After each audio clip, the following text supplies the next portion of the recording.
Matric class Sindh board और इसकी chapter number 2 की मिसलिनियस एक्सरसाइज नंबर 2 को हम सॉल्व कर रहे हैं, जिसका क्वेश्चन नंबर 2 है what properties of real numbers have been used in the following.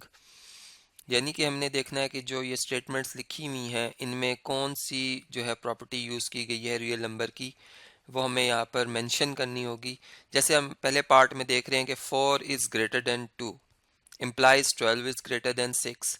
यहाँ पर कौन सी प्रॉपर्टी यूज़ हुई है? अगर हम देखें तो इनइक्वालिटी की प्रॉपर्टी यूज़ हुई है, जिसमें हमने दोनों साइड्स को किससे मल्टीप्लाई किया है? 3 से। यानी अगर आप लेफ्ट साइड को 3 से मल्टीप्लाई कर रहे हैं इनइक्वालिटी की, तो राइट साइड को भी आपको 3 से ही मल्टीप्लाई करना है। तो ये 4 3 से मल्टीप्लाई होकर 12 हो गया, और यहाँ पे 2 3 से मल्टीप्लाई होकर 6 हो गया। इट्स मीन कि ये इस प्रॉपर्टी का अगर हम नाम लिखना चाहें तो हम कहेंगे ये मल्टीप्लिकेशन प्रॉपर्टी है।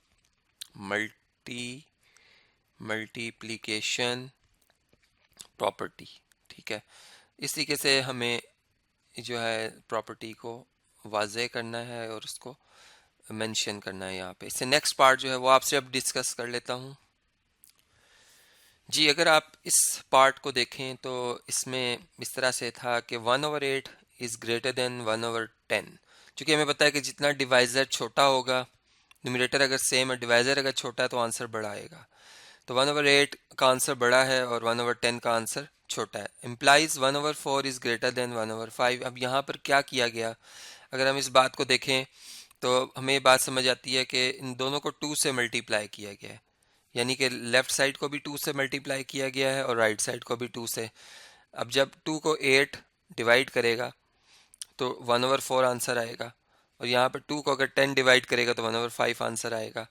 और जो इनमें रिलेशन था नंबर्स में वो एज इट इज़ रहेगा, क्योंकि हमने जो नंबर है मल्टीप्लाई किया है वो एक पॉजिटिव नंबर है। इसका मतलब यहाँ भी जो प्रॉपर्टी यूज़ हुई है इन इक्वालिटी में वो मल्टीप्लिकेशन प्रॉपर्टी ही है। Multiplication multiplication property.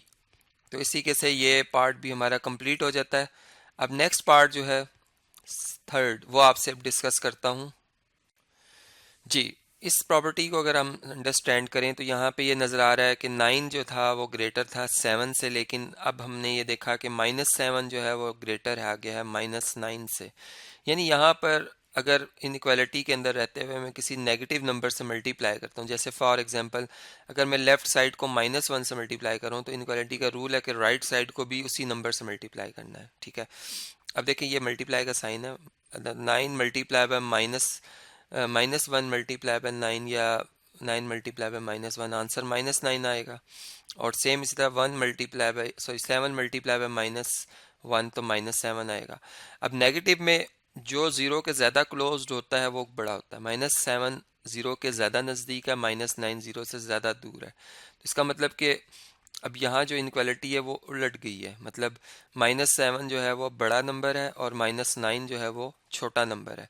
तो यहाँ भी हम जो प्रॉपर्टी का नाम लिखेंगे वो यही लिखेंगे कि ये मल्टीप्लिकेशन है लेकिन बाया नेगेटिव नंबर, ठीक है। यहाँ लिखेंगे multiplication multiplication with in bracket में से लिख देता हूँ बाय नेगेटिव नंबर, ये बाय ये नेगेटिव लिख दिया मैंने, नेगेटिव नंबर, ठीक है। और ये इसकी प्रॉपर्टी है, ठीक है जी। ये प्रॉपर्टी को ने शॉर्ट फॉर्म में मतलब आपको समझाने के लिए लिखा है यहाँ पे। इसी के से ये बात हम अंडरस्टैंड कर सकते हैं। अब नेक्स्ट पार्ट जो आ रहा है क्वेश्चन नंबर 2 का, वो आपसे डिस्कस करता हूँ। जी, क्वेश्चन नंबर 2 का जो फोर्थ पार्ट है, अगर हम इसको अंडरस्टैंड करें तो इसमें क्या लिखा हुआ है कि √3 जो है वो लेस है √5 से, ठीक है। अब दोनों तरफ 2 से मल्टीप्लाई किया गया, यानी अगर आप इस नंबर को देखें √5 को भी 2 से मल्टीप्लाई किया गया है, तो ये 2√3 बन गया है। √3 को हमने 2 से मल्टीप्लाई किया। दूसरी तरफ भी हमने फिर सेम नंबर 2 ही से मल्टीप्लाई किया, तो 2 मल्टीप्लाई हो जाएगा √5 से। तो अगर हम किसी पॉजिटिव नंबर से इनइक्वालिटी को मल्टीप्लाई करते हैं, मतलब सेम नंबर को दोनों तरफ, तो इनइक्वालिटी बरकरार रहती है, और इसे हम कहते हैं ये मल्टीप्लिकेटिव प्रॉपर्टी है, ठीक है। यानी मल्टीप्लिकेशन प्रॉपर्टी, ठीक है जी। तो ये तमाम जो पार्ट्स थे क्वेश्चन नंबर 2 के वो मैंने आपसे डिस्कस किए। अब जो नेक्स्ट क्वेश्चन आ रहा है क्वेश्चन नंबर 3, वो आपसे डिस्कस करता हूँ।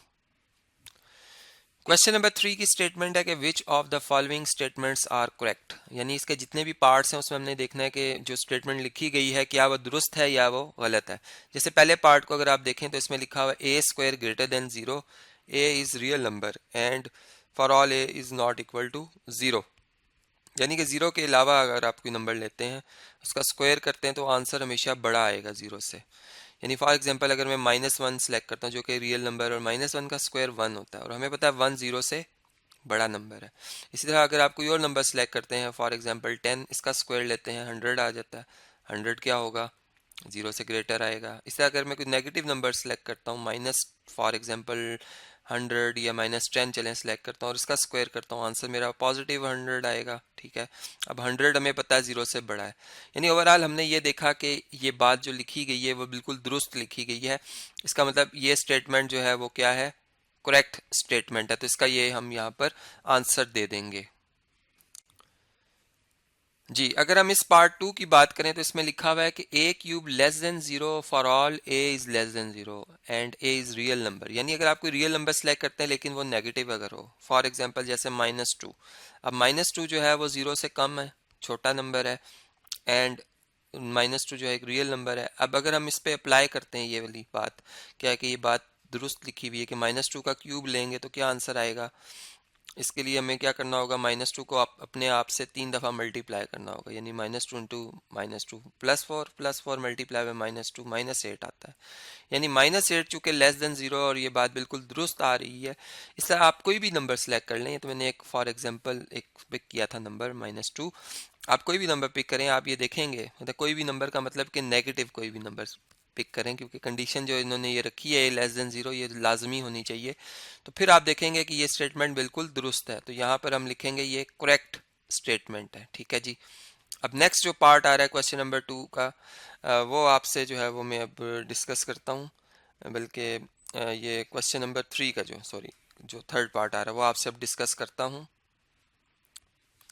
जी, इसमें हमने चेक करना है कि ये करेक्ट स्टेटमेंट है या नहीं। -3 की पावर 7 जो है क्या वो पॉजिटिव आएगी या नेगेटिव आएगी। तो देखें मतलब उन्होंने तो पॉजिटिव कहा है। अब -3 की पावर 7 के लिए हम यूं करते हैं कि -1 मल्टीप्लाई बाय 3 की पावर 7 कर लेते हैं। अब लॉ ऑफ एक्सपोनेंट यूज करते हैं, -1 की पावर 7 अलग ले लेते हैं और 3 की पावर 7 अलग कर लेते हैं। -1 की पावर 7 का मतलब है कि -1 अपने आप से कितनी दफ़ा मल्टीप्लाई होगा, 7 टाइम, यानी minus into -1 into -1 into -1 into -1 into -1 into -1। देखें, जब माइनस माइनस दो दफ़ा मल्टीप्लाई होता है तो प्लस हो जाता है। प्लस जब माइनस से मल्टीप्लाई होगा तो माइनस आएगा, फिर माइनस माइनस से मल्टीप्लाई होगा तो प्लस आएगा, प्लस फिर जब माइनस से मल्टीप्लाई होगा तो माइनस आएगा, माइनस फिर जब माइनस मल्टीप्लाई होगा प्लस, और प्लस जब माइनस से मल्टीप्लाई होगा तो फाइनल आंसर क्या आएगा, माइनस में, यानी -3/7। अब ये जो नंबर है एक नेगेटिव नंबर है जो कि जीरो से क्या है, छोटा है, और यहाँ पे उन्होंने क्या कहा है, जीरो से ये क्या है, बड़ा है। तो इसका मतलब ये करेक्ट स्टेटमेंट नहीं है, इसको हम लिखेंगे इनकरेक्ट। ठीक है, इनकरेक्ट। तो इसी के से ये वेरिफिकेशन हम जो है रफ वर्क करके कर सकते हैं और देख सकते हैं कि ये जो भी स्टेटमेंट लिखी है वो मतलब दुरुस्त लिखी हुई है या गलत लिखी हुई है। जी, इसमें अगर आप देखें पार्ट 4 में -3 की पावर 8 जो है वो लेस देन जीरो की बात की जा रही है कि ये जीरो से कम होती है, यानी जीरो इससे बड़ा है और ये इससे छोटा नंबर है। तो देखें -3 की पावर 8 को आप कैसे चेक करेंगे, आप -1 इंटू 3 और इसकी होल पावर 8 कर लें। इसको आप लिखेंगे -1 पावर 8 और 3 पावर 8। अब यहाँ पर एक शॉर्ट की भी आप यूज़ कर सकते हैं कि नेगेटिव नंबर या -1 की पावर अगर आप कोई इवन नंबर ले लेते हैं, यानी ये फार्मूला है, तो आपका आंसर हमेशा +1 आएगा। और अगर आप -1 की पावर कोई ऑड नंबर ले लेते हैं तो आपका आंसर हमेशा -1 आएगा। ठीक है, तो यहाँ पर चूंकि 8 एक इवन नंबर है, चूंकि ऐसे नंबर जो 2 पर डिवाइड हो इवन कहलाते हैं, तो -1 की पावर 8 जो है वो +1 आएगी, और +1 मल्टीप्लाई बाय 3 पावर 8, आंसर आपका 3 पावर 8 आएगा। अब 3 पावर 8 1 से बहुत बड़ा नंबर है, जीरो से बहुत बड़ा नंबर है। ठीक है, तो यहाँ पर जो बात लिखी गई है वो तो गलत है, इसका मतलब इसका आंसर क्या होगा, इनकरेक्ट। ये स्टेटमेंट दुरुस्त नहीं है। ठीक है जी, इनकरेक्ट। तो इसी के से ये हमने चेक कर लिया। जी, फिफ्थ पार्ट अगर आप देखें तो इसमें रियल नंबर लिए गए हैं। एक रियल नंबर ए है कोई, ठीक है, और ये चेक करना है हमने कि अगर हम इसको आपस में 3 दफ़ा मल्टीप्लाई करते हैं या 3 दफ़ा ऐड करते हैं तो क्या इसका आंसर बराबर रहता है। यानी फॉर एग्जांपल अगर मैं 2 चलें सेलेक्ट करता हूँ, 2 एक रियल नंबर है, ठीक है। अब मैं अगर 2 को ऐड करता हूँ या 2 को चलें 3 दफ़ा मल्टीप्लाई करता हूँ और दूसरी तरफ मैं ऐसा करता हूँ कि 2 को 3 दफ़ा ऐड कर लेता हूँ, तो क्या इनका जवाब बराबर रहेगा।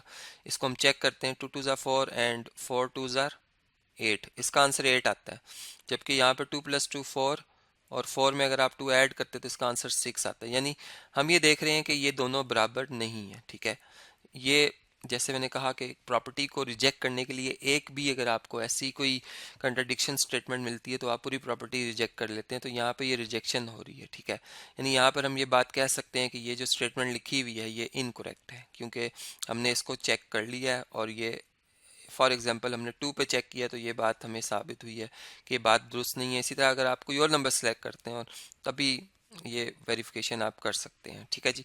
इससे जो नेक्स्ट पार्ट है, पार्ट नंबर 6, अब वो हम डिस्कस करते हैं।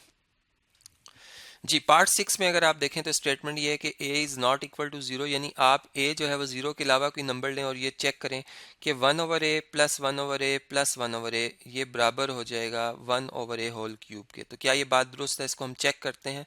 देखें, अगर हम इस साइड को, इसको हम कह लेते हैं लेफ्ट हैंड साइड, अगर हम लेफ्ट हैंड साइड को मतलब सिंप्लीफाई करें, हम देख रहे हैं कि इन दोनों का डिवाइज़र एक जैसा है, कॉमन है, a आ जाएगा एलसीएम। अब न्यूमरेटर्स तमाम ऐड हो जाएंगे, यानी 1 + 1 + 1, तो ये बनता है 3/a। अब 3/a, और अगर हम राइट हैंड साइड को देखें तो राइट हैंड साइड में लिखा हुआ है 1/a का होल क्यूब। अगर हम इसको सिंप्लीफाई भी करें तो 1 का क्यूब का मतलब है कि 1 की पावर 3/a की पावर 3। 1 की पावर 3 1 ही होती है, ठीक है। 1 की पावर 3 का मतलब होता है, अगर हम 1 पावर 3 को देखें तो ये 1 × 1 × 1 होता है, जो कि अगेन 1 के ही इक्वल आएगा, ठीक है। अब यहाँ 1 है ओवर इसके डिवाइजर में क्या आ रहा है, a⁻3। आप देखें दोनों स्टेटमेंट्स में कितना फ़र्क है, ये 3/a है और ये 1/a⁻3 लिखा हुआ है, कभी भी बराबर नहीं होती हैं, ठीक है।